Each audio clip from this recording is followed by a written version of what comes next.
Ryan Reynolds here from Mint Mobile. With the price of just about everything going up during inflation, we thought we'd bring our prices down. So to help us, we brought in a reverse auctioneer, which is apparently a thing.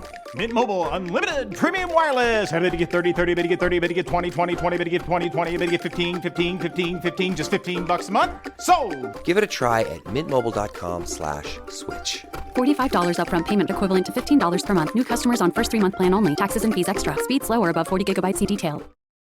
Subtle results, still you, but with fewer lines. Botox Cosmetic, onabotulinum toxin A, is a prescription medicine used to temporarily make moderate to severe frown lines, crow's feet, and forehead lines look better in adults. Effects of Botox Cosmetic may spread hours to weeks after injection, causing serious symptoms. Alert your doctor right away as difficulty swallowing, speaking, breathing, eye problems, or muscle weakness may be a sign of a life-threatening condition. Patients with these conditions before injection are at highest risk. Don't receive Botox Cosmetic if you have a skin infection. Side effects may include allergic reactions, injection site pain, headache, eyebrow and eyelid drooping, and eyelid swelling. Allergic reactions can include rash, welts, asthma symptoms, and dizziness. Tell your doctor about medical history, muscle or nerve conditions including ALS or Lou Gehrig's disease, myasthenia gravis, or Lambert-Eaton syndrome, and medications, including botulinum toxins, as these may increase the risk of serious side effects. For full safety information, visit BotoxCosmetic.com or call 877-351-0300. See for yourself at BotoxCosmetic.com.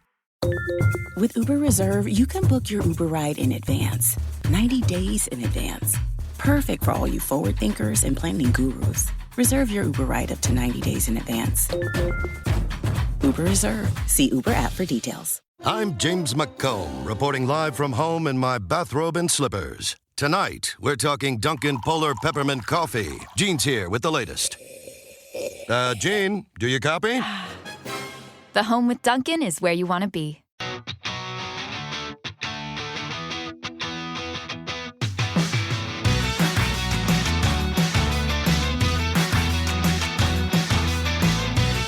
Welcome back to Rams Up, your favorite LA Rams podcast. We are part of the Fans First Sports Network. You can follow us on our YouTube channel as well, at LA Rams Up. I'm your host, Mark. I'll be joined occasionally by my football gurus, Paul and Ian. Let's get to it.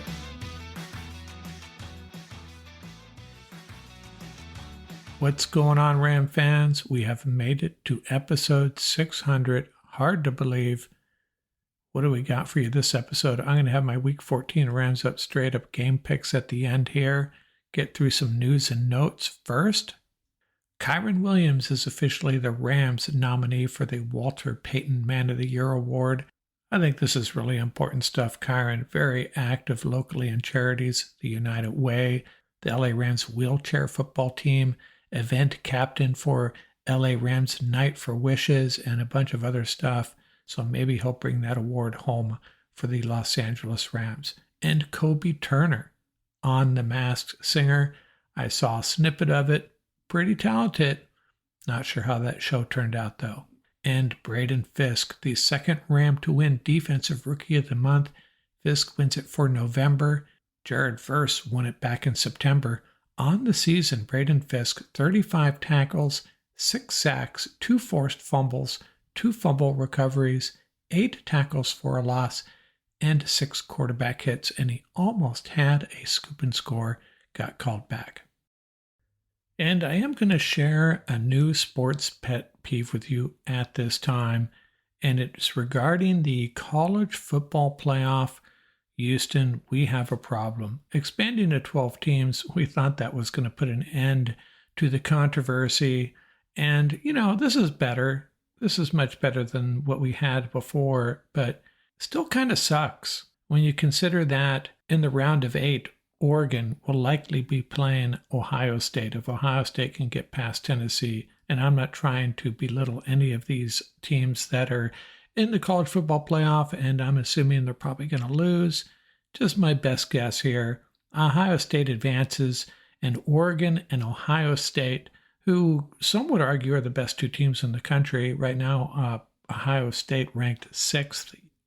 Oregon, the number 1 team in the country, pretty much a consensus. But Ohio State is probably a top 3 team. One of them is going to be out in the round of 8.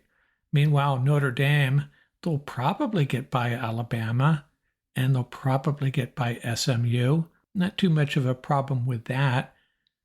Indiana versus Georgia with the winner playing Texas. So Georgia or Texas is going to be out, most likely Georgia. So the number 2 and the number 5 teams in the country at this time playing each other in the round of 8. Okay. And then Penn State, they have to get by Arizona State and Boise State. So they may have the luck of the draw here, the easiest path to the round of 4.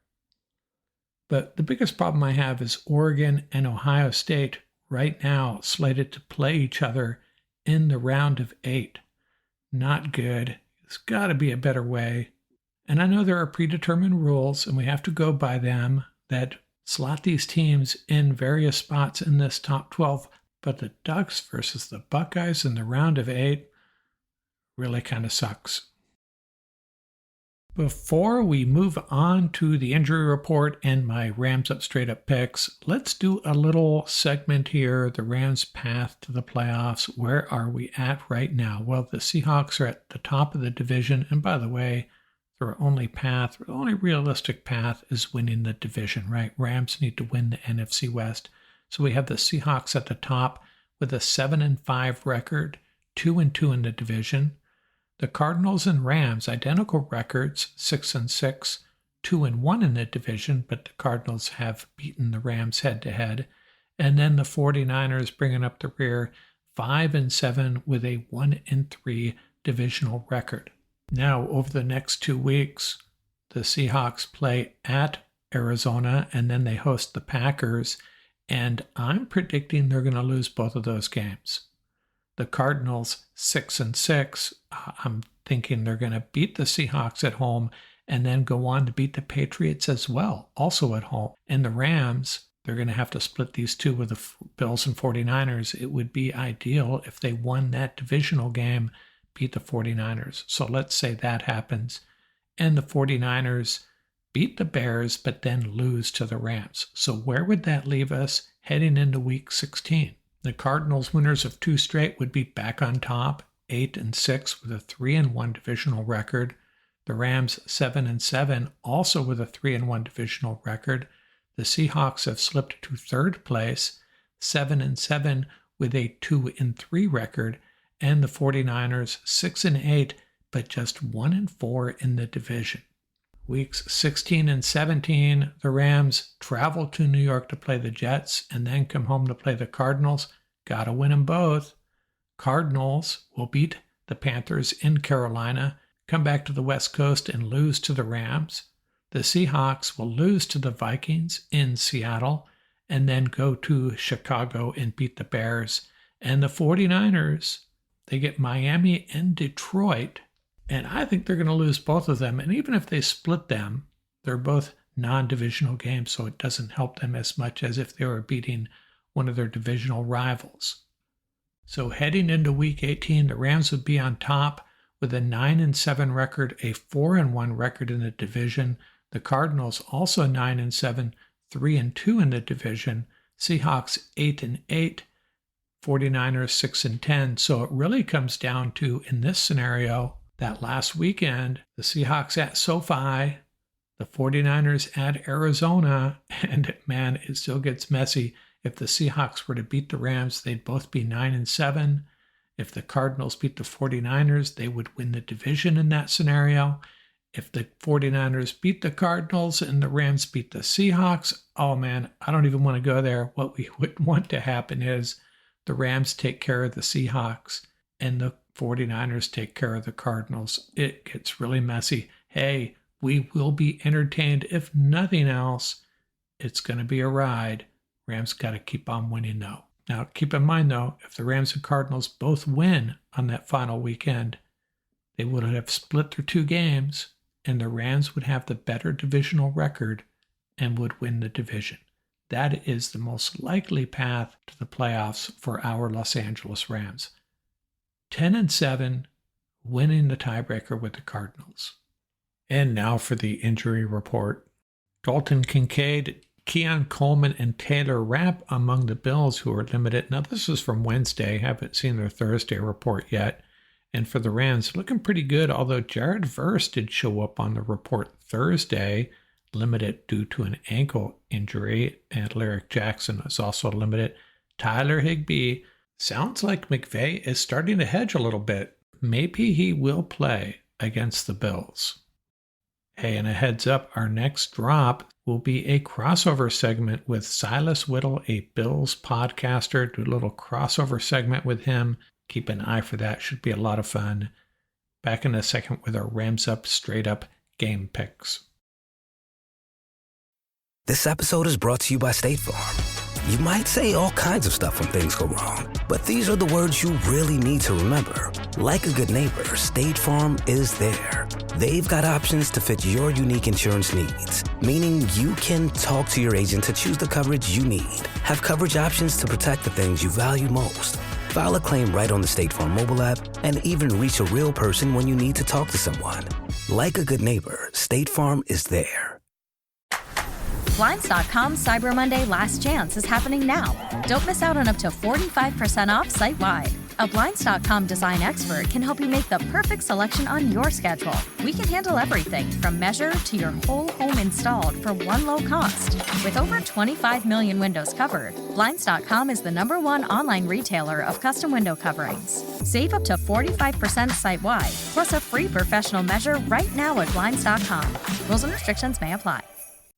Is it time to reimagine your future? The right business skills may make a difference in your career. At Capella University, we offer a relevant education that's designed to focus on what you need to know in the business world. We'll teach professional skills to help you pursue your goals, like business management, strategic planning, and effective communication. And you can apply these skills right away. A different future is closer than you think with Capella University. Learn more at capella.edu. This episode is brought to you by Opel, the first over-the-counter daily birth control pill available in the U.S. Opel is FDA approved, full prescription strength and estrogen-free. Plus, there's no prescription needed. Finally, the days of needing a prescription for birth control are over. Opel is available online and at most major retailers. Take control of your health and reproductive journey with Opel. Birth control in your control. Use code BIRTHCONTROL for 25% off your first month of Opel at opel.com. Hey, what's going on, everybody? I have my Rams Up Straight Up picks for week 14. Last week, another good week. Pete and I both went 14-2, so I maintain an 8-pick lead on him.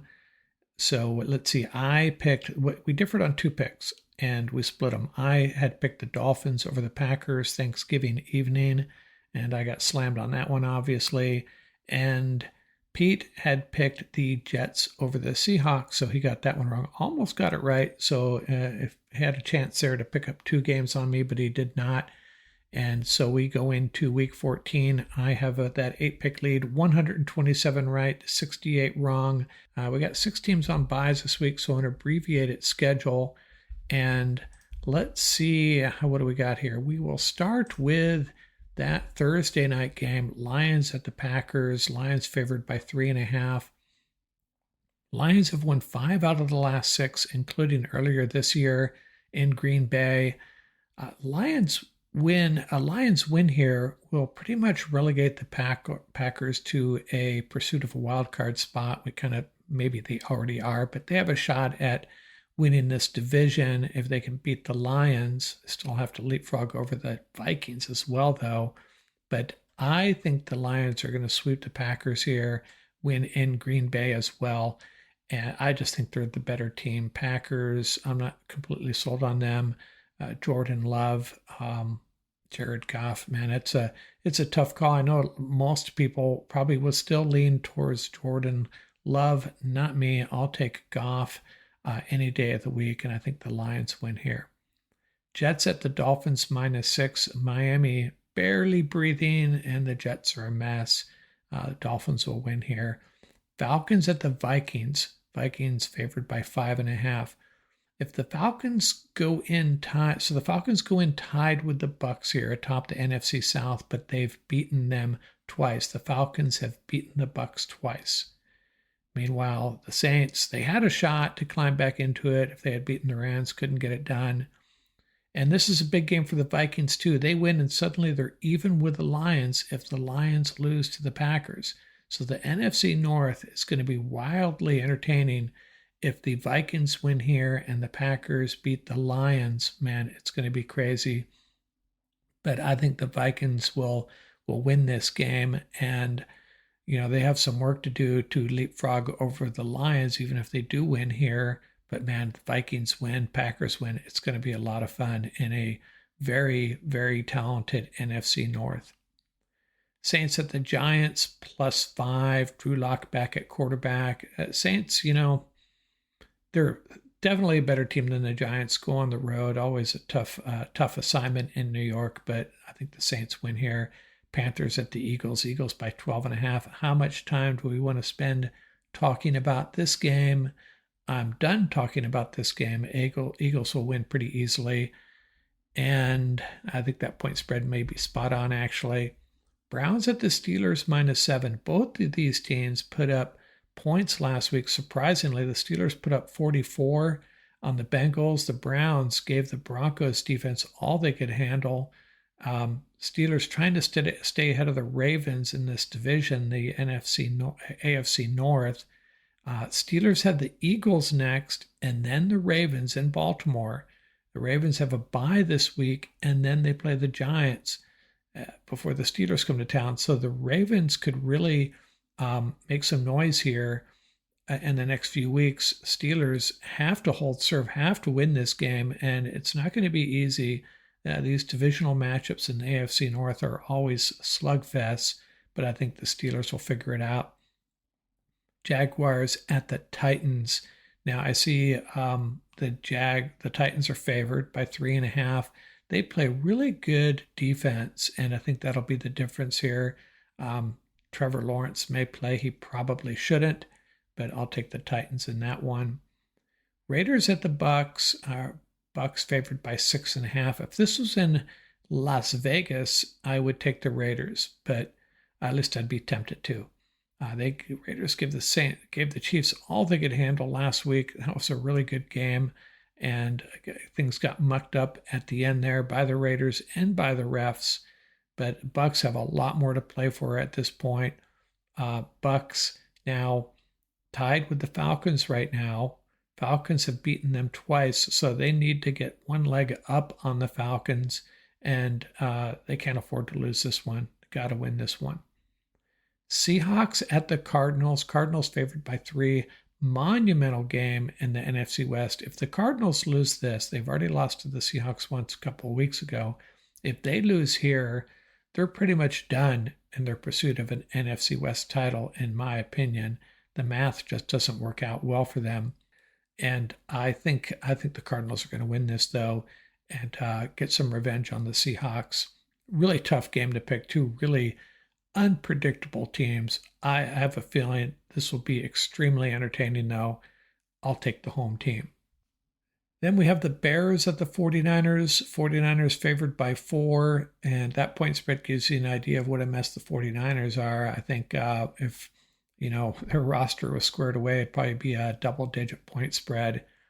This is a tough game to pick, though, because of all the injuries, 49ers defense has not been playing well.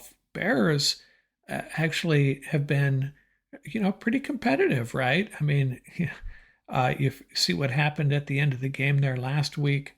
Had a chance to beat the Lions, and it fell apart. I mean, that was just horrible. But they played really good football, especially in the second half. Maybe Caleb Williams is starting to figure it out. That's what happens. Interim coaches, it just changes things and changes the trajectory of teams that have been really struggling. The mistake that these teams make is then hand the keys to the interim coach the following season. I never think very rarely is that a good idea. I'd like to hear about some instances where that has worked out well. I can think off the top of my head of a bunch of instances where it did not. Well, yeah, 49ers, though, I still think are good enough to win this game. It could be pretty tight, though. McCaffrey's not going to play. Ayuk's not going to play. 49er defense is average. Deebo Samuel just doesn't seem like the player he used to be. I'd be really excited if the Bears could win this, but I don't think it's going to happen. Now, one game I do think the underdog is going to win, the Sunday Night Football game, Chargers at the Chiefs, Chiefs -4. Chiefs have won 6 straight in this rivalry, including 17-10 earlier this year at SoFi. That ends here. The Chargers win this football game. The Chiefs have just been really unimpressive, and they run into a Chargers team that, except for maybe 1 or 2 exceptions, has played incredible defense. They're going to give the Chiefs all they can handle. Patrick Mahomes and that offense has not been all that this year, not the Chiefs we're used to. And Justin Herbert gets just enough done on offense to beat the Chiefs. So, yeah, I'm taking the Chargers. And that would potentially propel the Bills into the number 1 seed in the AFC if they win. Well, we have 2 more games to talk about, including the Rams-Bills. Now, the one thing that is in the Chiefs' favor, their offense has been a little bit stagnant. It's obvious. But Isaiah Pacheco is back, and he could really be a difference maker, but I need to see it first.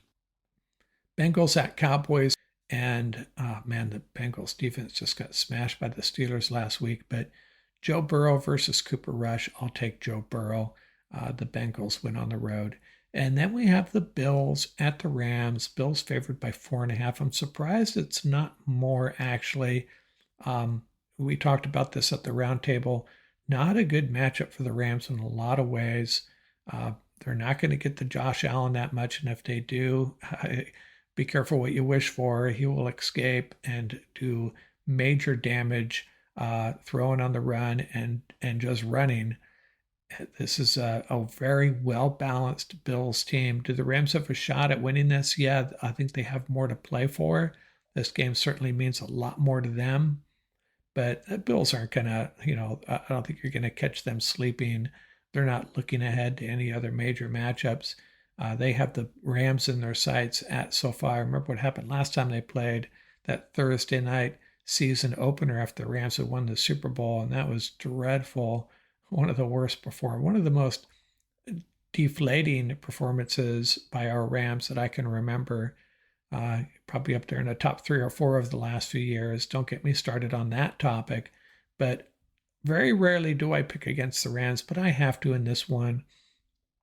I think the Bills get the best of the Rams here, and the Rams bounce back on Thursday night with a win over the 49ers, keep their season alive. This is not a must-win game for the Rams. What we have to hope for is the Cardinals beat the Seahawks, keep everything tight in that division. Rams win out in the NFC West, and they're probably the division champs. So we can afford a loss here, and I'm predicting a loss, but I wouldn't be totally shocked if the Rams pulled the upset. That's my Rams Up Straight Up picks for Week 14 out here from Rams Up.